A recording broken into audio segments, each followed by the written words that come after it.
नमस्कार साथियों, आज हम संथाल विद्रोह पर चर्चा करेंगे। तो शुरू करते हैं। पहले जानते हैं संथाल विद्रोह की पृष्ठभूमि क्या थी। राजमहल पहाड़ी क्षेत्र में संथाल के बसने से पहले पहाड़िया समुदाय निवास करती थी। यह समुदाय आक्रामक समुदाय थी जो अक्सर मैदानी इलाकों पर आक्रमण कर कानूनी व्यवस्था को चुनौती देते थे।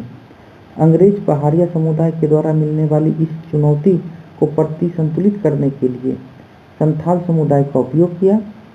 अब अंग्रेज ने संथाल समुदाय को राजमहल की तलछटी में बसा दिया ताकि पहाड़िया समुदाय मैदानी इलाकों पर आक्रमण न कर सके।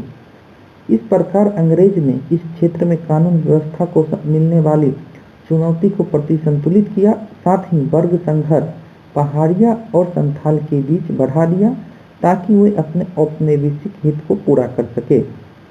अंग्रेज ने 1832 तक इस क्षेत्र में कृषि कार्य एवं बसने हेतु विस्तृत भूभाग संथाल समुदाय को दिया, जिसे दमन एकोह पहाड़ का दामन के नाम से जाना जाता था, जो भागलपुर से लेकर राजमहल की पहाड़ी तक फैली हुई थी। समय के साथ दमन एकोह में बाहरी हस्तक्षेप बढ़ने लगा।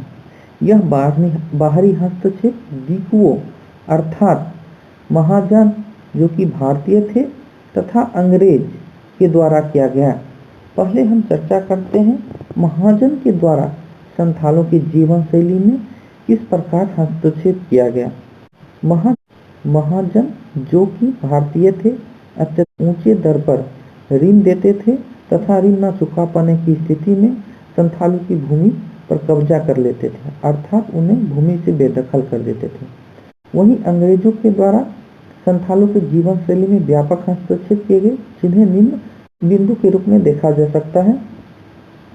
आर्थिक क्षेत्र में अंग्रेजों के द्वारा किया गया हस्तक्षेप अत्यधिक राजस्व की वसूली सामान्य से 3 गुना ज़्यादा थी।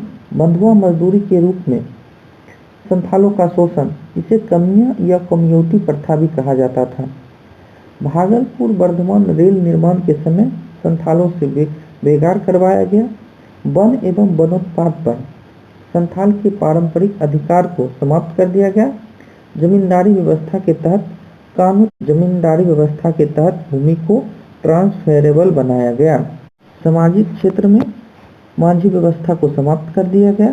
धार्मिक क्षेत्र में बात करें तो ईसाई मिशनरियों के द्वारा जनजातीय समाज एवं धार्मिक मान्यताओं का मजाक बनाया गया एवं धर्म परिवर्तन कराया गया। राजनीतिक क्षेत्र में बात करें तो संथालों की शासन व्यवस्था एवं जनमत पर आधारित परहा पंचायत के द्वारा संचालित होती थी। अंग्रेज ने इसे समाप्त कर अपनी पुलिस तथा न्याय व्यवस्था लागू किया। संथाल समुदाय द्वारा अपने जीवन शैली में हुए इस व्यापक हस्तक्षेप का विरोध किया गया। अब हम संथाल विद्रोह के घटनाक्रम को देख लेते हैं। संथाल विद्रोह के घटनाक्रम को देखें तो संथाल के जीवन शैली में हुए व्यापक हस्तक्षेप जो शोषण के बारूद के ढेर के रूप में जमा हो गई थी, उसमें चिंगारी उस समय लगी जब मामूली चोरी के आरोप में संथालों को गिरफ्तारी की गई। विरोध में संथाल समूहों ने पुलिस थाने में आग लगा दिया तथा अपने शोषक को चुन चुन कर मारने लगे। धीरे धीरे यह प्रतिरोध व्यापक विद्रोह का रूप ले लिया। इस विद्रोह का नेतृत्व सिद्धो, कान्हो, चांद तथा भैरव के द्वारा किया गया। इनके आह्वान पर 30 जून 1855 में भगना डी नामक गांव में 10,000 संथाली एकत्रित हुए, जिनमें निर्णय लिया गया कि सरकारी आदेश न माने जाए, सरकार को कर न दिया जाए, दमन एकोह में अपनी सरकार बनेगी। संथाल परंपरागत हथियार जैसे कि तीर और धनुष के साथ अपने शोषक को चुन चुन कर मारना शुरू किया। अंग्रेज के द्वारा दमनात्मक कार्रवाई की गई। पहले मेजर बारो के नेतृत्व में सेना भेजी गई, जिसे संथालियों के द्वारा हरा दिया गया। फिर कैप्टन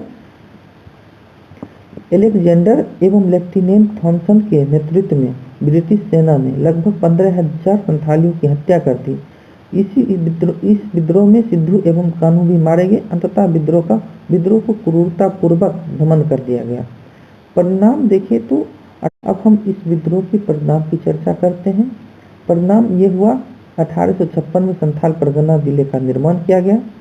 1876 में संथाल परगना काश्तकारी अधिनियम पारित हुआ। इसके तहत इस क्षेत्र में गैर आदिवासी को जमीन खरीदने का अधिकार समाप्त कर दिया गया।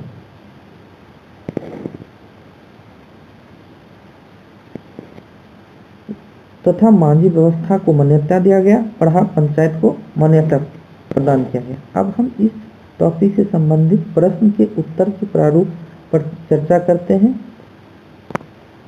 तो बात करते हैं, इंट्रोडक्शन में हम इसकी पृष्ठभूमि को लिख सकते हैं। वही कारण में हम दिकुओं के द्वारा किए गए संथालों की जीवन शैली में हस्तक्षेप, जैसे अंग्रेजों के द्वारा आर्थिक, सामाजिक, राजनीतिक तथा धार्मिक क्षेत्र में क्या क्या हस्तक्षेप किया गया, भारतीय महाजन के द्वारा क्या क्या हस्तक्षेप किया गया, इनको लिख सकते हैं। फिर हम आगे हम बॉडी में घटनाक्रम को लिख सकते हैं। लास्ट में हम इसके परिणाम को लिख सकते हैं तथा एक छोटा सा कंक्लूजन दे सकते हैं। आज की वीडियो में इतना ही। नमस्कार।